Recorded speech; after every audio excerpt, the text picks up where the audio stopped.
而家眼前呢個分享就係我人生之中最深刻印象嘅分享嚟嘅，最深刻印象嘅經歷。咁呢就係關於我自己住嘅屋企啦。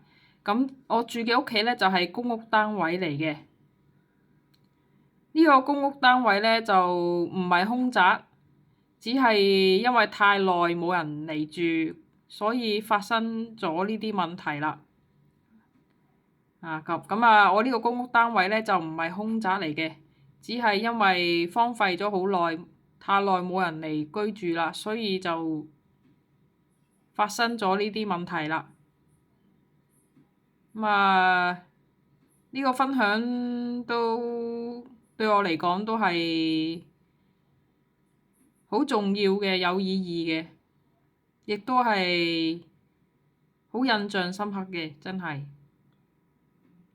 唔知大家有冇經歷過呢？